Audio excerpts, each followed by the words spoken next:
Yes please, please be seated. ESI परीक्षा के आवेदन लिए आपने आवेदन किया है, ये बताइए कि ESI का फुल फॉर्म क्या है? Enforcement sub inspector. Enforcement word का क्या मतलब है? इन्फोर्समेंट मीन्स लागू करना, इम्प्लीमेंट करना।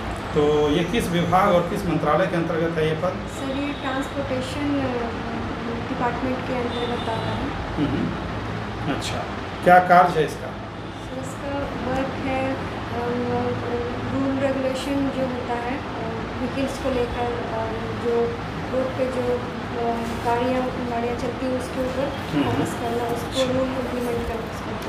तो यह बताइए कि ये जो गाड़ियों की चेकिंग वाला मामला है, ये तो आप देखती होंगी कि सड़क पर धूप हवा पानी किस तरह की, तो क्या आपको लगता है कि एक लड़की के रूप में आप इस तरह के हैवी ड्यूटी को कर पाएंगी? जी सर, मैं ऑब्वियसली करूँगी, बिकॉज मेरे में एबिलिटी में अपने आप को कम नहीं आती हूँ कि इस फील्ड में मैं जाने के काबिल नहीं हूँ। मैं डेफिनेटली ये समझती हूँ कि मेरे लिए अच्छी ये पोस्ट होगा और मैं इसमें बेहतर अपना दे सकूँगी। अच्छा, चलिए ठीक है, अच्छी बात है। आजकल तो लड़कियां हर जी क्षेत्र सर, में आगे आ रही हैं और सरकार की भी इच्छा है कि आधी आबादी को उसका प्रतिनिधित्व मिले। आपने MA किया है 2018 में, किस विषय से MA किया? सर मैंने साइकोलॉजी से किया। साइकोलॉजी से किया। एक मनोवैज्ञानिक का नाम सुना है आपने, सिगमंड फ्रायड? जी सर, मैंने सुना है। बताइए कि सिगमंड फ्रायड का क्या कंट्रीब्यूशन है? सर फ्रॉड ने तीन नियम दिए हैं, मैं उनके नियम बता रही हूँ। एक ईगो होता है, एक सिंक होता है, और एक होता है इगोस्टिक होता है। तीन नियम।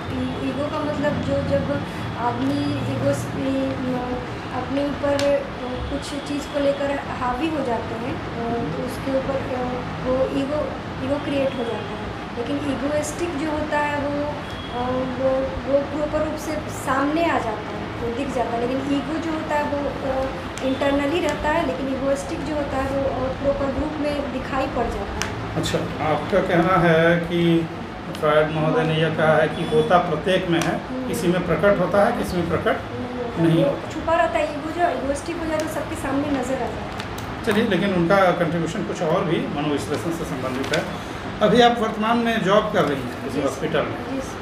तो एज ए साइकोलॉजिस्ट किस तरह का क्या जॉब करते सर हैं? ये कॉन्ट्रैक्चुअल जॉब है और ये मैं वहाँ काउंसलिंग करती हूँ। NTCP मेरा प्रोग्राम है, नेशनल टोबैको कंट्रोल प्रोग्राम, जो धूमपान जो तंबाकू जो ये पेशेंट्स लेते हैं उनकी काउंसलिंग करती हूँ, उनको समझाती हूँ कि ये बुरी आदत है, ये बुरी चीज़, इस पर एक्ट है और ये सब नहीं करना चाहिए। ये आदतों को मैं बतलाती हूँ। लोग आपके अध्ययन के अनुसार, आपके अनुभव के अनुसार, लोग नशे का सहारा क्यों लेते हैं? मतलब लोग नशा करना क्यों प्रारंभ करते हैं?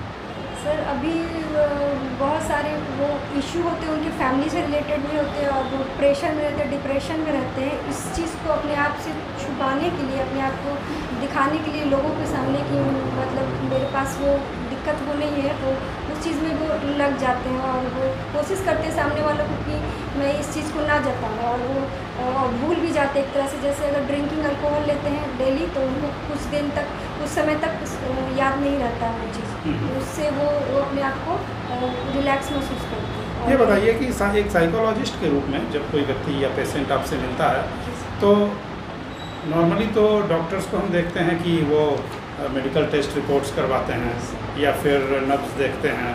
एक साइकोलॉजिस्ट किस तरह से अपने पेशेंट को डायग्नोज करता है? सर वो जैसे मेरे पास पेशेंट आते हैं तो वही प्रॉपर वही पेशेंट ही आते हैं जो टोबैको से रिलेटेड आते हैं, तो उन्हीं को मेरे ये क्लिनिक में, NCD क्लिनिक में भेजा जाता है। और वो पहले से मुझे पता रहता है कि वो क्या, मतलब मैं पूछती हूँ कि वो किस तरह का ये धूमपान कर रहे हैं, अल्कोहल ले रहे हैं या स्मोकिंग ले रहे हैं या फिर पान ले रहे हैं, उसके रिलेटेड वो मुझे पता रहता है कि वो वही पेशेंट है। तो उसको हाँ, तो उनको तो आप क्या करती हैं, कुछ मेडिसिन देती हैं या रिहेबिलिटेशन से? मेरा जो क्लिनिकल साइकोलॉजिस्ट नहीं हूँ मैं, तो मैं ये प्रिस्क्रिप्शन पे मैं ये मेडिकल का अथॉरिटी मुझे नहीं है, बट मैं सिर्फ काउंसलिंग देकर ही उनके साथ डील कर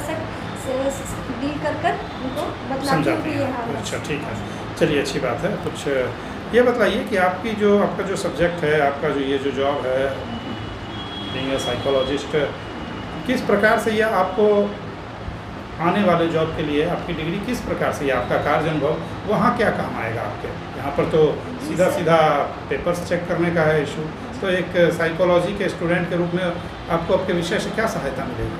सर इसी कारण से मैं ये जॉब जो है वो एक तो वो कॉन्ट्रैक्चुअल है, तो मेरा मतलब फैमिली प्रॉब्लम भी होता है कि जैसे अगर कुछ रिश्ते आते तो उसके चलते भी हट जाते क्योंकि कॉन्ट्रैक्चुअल है तो कोई मतलब कि सपोर्टिव नहीं मिल पाता है। और इस साइड को मैं देखती हूँ तो मैं इसमें फुलफिल प्रॉपर अच्छा एक प्रोफाइल मेरा डेवलप होगा इस क्षेत्र में। मैंने ये पूछा कि आपका ये वाला नॉलेज आपके MVI के रूप में, सॉरी ESI के रूप में काम करने में कैसे सहायता करेगा? नहीं सर, ये तो फील्ड अलग ही हो जाता है, वो मेडिकल हो गया और वो ये ESI एक परिवहन। नहीं, मुझे लगता है कि सहायता करेगा, क्योंकि दोनों परिस्थितियों में आप व्यक्ति के मनोविश्लेषण से को समझ सकते हैं। कई बार होता है कि आप जो व्यक्ति है उसके मनोविश्लेषण को ज़्यादा अच्छी तरह से समझ सकते हैं। सर समझ सकते हैं, पर मुझे लगा कि वो पेपर डीलिंग रहता है तो। अच्छा, चलिए।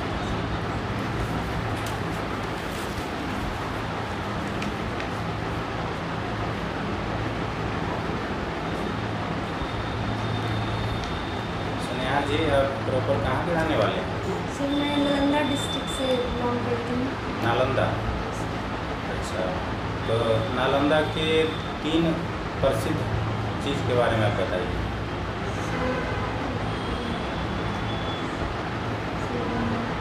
वैसे तो बहुत सारे फेमस उसमें 3 बताइए। सर एक नालंदा खंडर है, फिर नालंदा विश्वविद्यालय है। खंडर और विश्वविद्यालय ये अलग अलग है? नहीं सर, वो एक ही। अच्छा, और एक दो और कुछ अगर याद आ रहा है?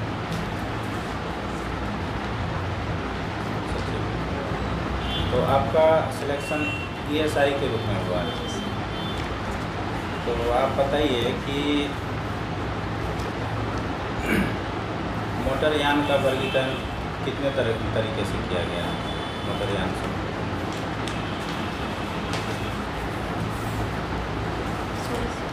ऐसा व्यावसायिक वाहन के लिए अगर आप अपने मान लेते हैं कि आप ड्यूटी पर हैं, तो व्यावसायिक वाहनों का कैसे आप चेकिंग करेंगे? उनके चेक करने के लिए किन किन कागजात को आप देखेंगे व्यावसायिक वाहनों? सर उनका ड्राइविंग लाइसेंस चेक करूँगी, उनका इंश्योरेंस चेक करूँगी, ये पॉल्यूशन का जो होता है वो चेक करूँगी। 6 महीने तक वो रहता है पॉल्यूशन, उसका डेट कितना एक्सपायर हुआ है। सबसे जो मुख्य कागज है वो छोड़ देंगे, रजिस्ट्रेशन सर्टिफिकेट।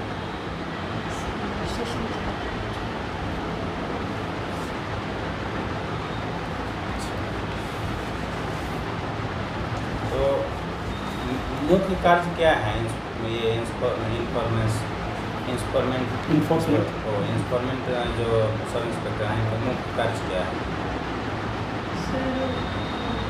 रूल्स रेगुलेशन को चेक करना, बेसिकली जो गाड़ियाँ जो रोड पे जो चलती हैं उसको प्रॉपर अवैध गाड़ी ना चले उसको रोकना। जैसे कुछ लोग हैं कि विदाउट लाइसेंस या फिर सीट बेल्ट वगैरह जो होता है नहीं प्रॉपर करते हैं, फिर अपना ड्यूटी नहीं कर पाते हैं, तो उसको मतलब चेक करना। अच्छा, व्यक्तिगत और व्यावसायिक गाड़ियों में आप कैसे देख के अंतर पता करेंगे? गाड़ी का प्लेट देखकर अगर आ रही है गाड़ियाँ, तो आप व्यक्तिगत और व्यावसायिक गाड़ियों में कैसे अंतर पता करेंगे?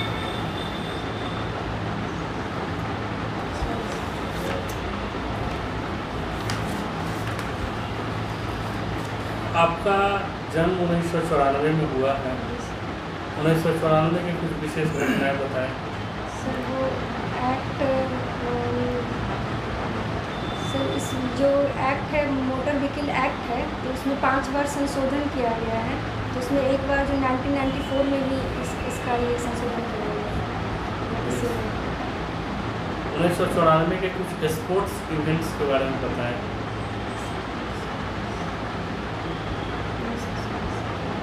अच्छा, आपका जन्म 15 जनवरी को हुआ है। 15 जनवरी का कौन सा दिवस मनाया जाता है?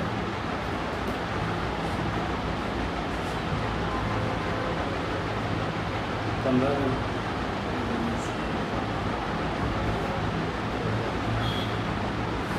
अच्छा, अभी बिहार में परिवहन मंत्री कौन है? सर शीला कुमारी, शीला कुमारी। श्रीमती शीला कुमारी। ESI से ऊपर हैराकी बताइए तो। सर ये सर का पोस्ट के ऊपर पद सोपान। सर इंस्पेक्टर होता है उसके ऊपर, उसके बाद असिस्टेंट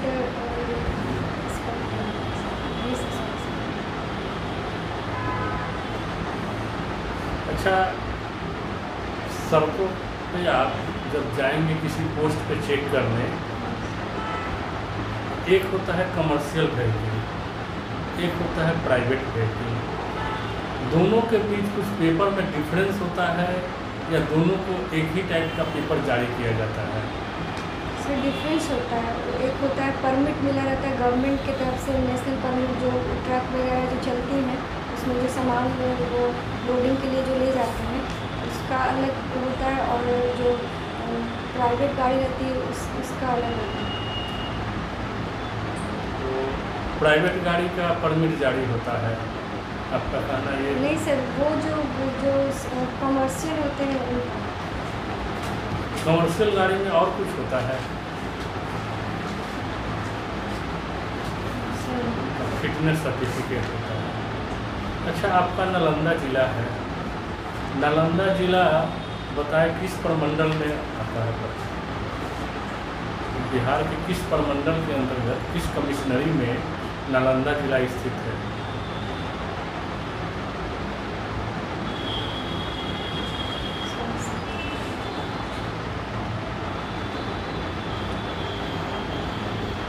बिहार में कुल कितने जिले हैं? सर 38 है। सबसे रिसेंट कौन है? सबसे जो हाल का बना हुआ जिला? वो है अरवल।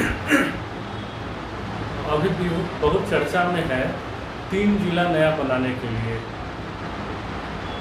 नया 3 जिला बनाने के लिए। तो क्या आप मानती हैं कि नए जिलों के निर्माण से प्रशासनिक कार्य और दक्ष होता है, या यह एक सिर्फ राजनीति करने का तरीका है? नहीं सर, दक्ष होता है, क्योंकि डिवाइड हो जाएगा तो गवर्नमेंट को काम करने में आसानी होगी। वहाँ की अलग ये पुलिस या सर्विस उन लोगों को अलग प्रोवाइड किया जाएगा, तो डिस्ट्रीब्यूट होगा तो वो अच्छी तरह से काम और फुलफिल होगा। तो सरकार का भार भी तो बढ़ेगा, बहुत सारे बिल्डिंग्स बनाने पड़ेंगी, नए अपॉइंटमेंट्स करने पड़ेंगे, तो कई 100 करोड़, हज़ारों करोड़ रुपया का इन्वेस्ट होगा। तो वैसे तो एक गरीब राज्य बिहार है, वैसे ही खर्च बढ़ जाएगा। आपको नहीं लगता है कि नए जिले बनाना से अच्छा है कि अभी जो जिले हैं उन्हीं के माध्यम से अच्छी प्रशासनिक व्यवस्था किया जाए? तो मुझे लगता है कि जैसे जो बड़े क्षेत्र में काम करने से अगर डिवाइड करके काम किया जाए तो वो ज़्यादा बेहतर होगा। सरकार को अच्छा, आप ज़्यादा कौन कौन से जिला को समझती हैं कि बिहार में डिवाइड करके नए जिले बना देना चाहिए? 3 जिले बनाने का प्रस्ताव है। आप 3 जिलों को चयन करना हो आपको, आप किन जिलों को चयन करेंगी? सर जो एरिया वाइज बड़े होंगे उनको, जैसे आप बताएं ना, एरिया वाइज कौन कौन जिले हैं? जैसे पश्चिमी चंपारण हुआ बड़ा है, तो उसको मतलब डिवाइड करके उस पर सरकार और केवल जिला बताइए आप, और दूसरा जिला?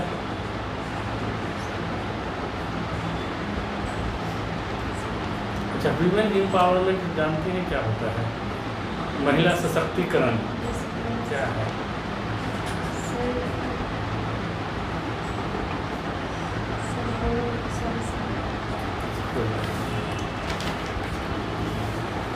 हॉबी क्या है आपकी? सर सिंगिंग और डांसिंग। किस तरह के गाने गाती हैं या सुनती हैं? सर गाना पसंद करती हूँ। गाना कोई 2-3 पंक्तियाँ बताइए अपने पसंदीदा गाने की। सर मैं भी गा सकती हूँ। हाँ बिल्कुल गा सकती हैं। जैसे वो मेरे पपी हरा पपी, वो मेरे पपी हरा पपी, नित मन तरसी नित मन प्यासा, वो मेरे पपी।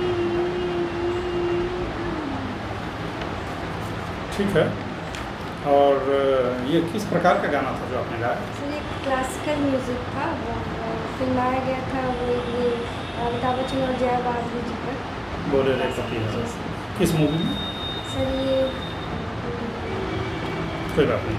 और डांस के बारे में किस तरह के डांस आपने क्या कहीं से प्रशिक्षण लिया? नो सर, प्रशिक्षण मैंने नहीं लिया, बस वैसे ही गाने को भी आपने ऐसे ही अभ्यास किया? मुझे अच्छा लगता था, मैं गाती हूँ। भारत में जो सांस्कृतिक नृत्य है वो उनके नाम बताइए। लगभग 6 सांस्कृतिक नृत्य हैं, उनके नाम बताइए।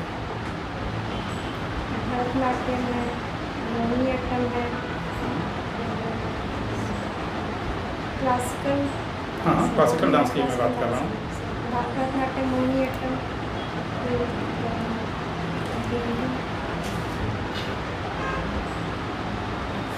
चलिए कोई बात नहीं, ठीक है।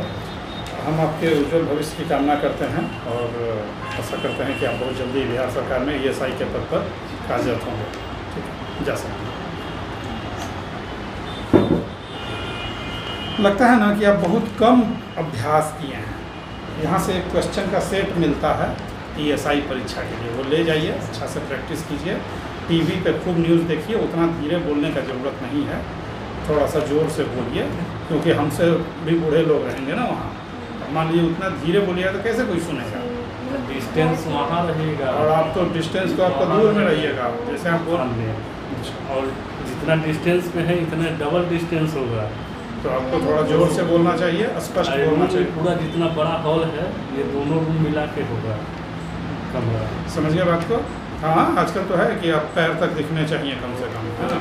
कोरोना के कारण ये सब, कोरोना के कारण भी है, और एक ये भी है कि इंटरव्यू बोर्ड आपको पूरा देख सके, जो रहते हैं तो कोई बॉडी मूवमेंट देखिए। आप थोड़ा ना पूछ भी लीजिएगा, और ड्रेस भी जो है, जिस ड्रेस में आप वहाँ इंटरव्यू दीजिएगा, उस ड्रेस में आप 1-2 बार इंटरव्यू के लिए प्रैक्टिस कर लीजिए। ड्रेस जो भी होना चाहिए वो बिल्कुल से आपके लिए कंफर्टेबल होना चाहिए।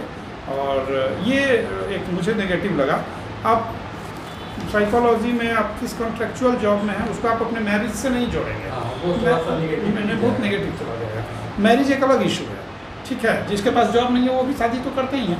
आप ये कहिएगा कि नहीं सर कॉन्ट्रेक्चुअल जॉब है, अगर ये जॉब है तो थोड़ा ये परमानेंट नेचर का जॉब होगा, ठीक है, ये भी बढ़िया है। उस जॉब में सर मुझे अच्छी भूमिका है कि मैं नशा जो है उसमें जो भी लोग पीड़ित लोग आते हैं तो उनमें मैं उनको एज ए साइकोलॉजिस्ट उनको बतला पाती हूँ कि किस तरह की आदतें उन्हें रखनी चाहिए और नशा किस प्रकार से उन्हें डैमेज कर रहा है फिजिकली मेंटली। तो ये ठीक है, आप हमेशा पॉजिटिव बातें बोलिए, समझ रहे हैं बात को? हाँ, हमेशा पॉजिटिव बातें बोलिए। अरे आज ना लोग जॉब के पीछे इतना, हम लोगों के मम्मी दादी परदादी लोग क्या सफल नहीं थे अपने जीवन में? अच्छा सफल थी। आज के डेट में तो आज के डेट से ज़्यादा क्षमतावान लोग थे। जॉब तो एक आजीविका का स्रोत है, तो आप जॉब को पढ़ाई से या फिर कॉन्ट्रेक्चुअल लेबर इससे मैरिज से नहीं जोड़ेंगे, ठीक है। एक चीज़ ये है कि प्राइवेट व्हीकल और कमर्शियल व्हीकल में फिटनेस भी देखते हैं, बाकी में registration, pollution, insurance, driving license, यही 4 पेपर देखा जाता है। Registration, pollution, insurance, driving license. Commercial में सब गाड़ी में सब गाड़ी में ये देखा जाएगा। कमर्शियल वाले में 2 एक्स्ट्रा फिटनेस और परमिट भी किस रूट का उसको परमिट है। और दूसरा बात है जो कमर्शियल व्हीकल होते हैं उसका पट्टी जो होता है वो येलो कलर का होता है। कितने कलर के पट्टी होते हैं देख लीजिए, 7 कलर के साइज होते हैं। आप यहाँ से एक ले लीजिएगा सीट, क्या मिलता है। आप 1-2 इंटरव्यू और दीजिए और थोड़ा ना बोल्ड होइए, बैठने में भी बैठते हैं तो ड्रेस मैक्सिमम, हाँ पूरा ड्रेस के सेंस में भी पूरा मैक्सिमम हाइट में, पीछे ना लग करके स्पाइन को स्ट्रेट रखिए, ठीक है।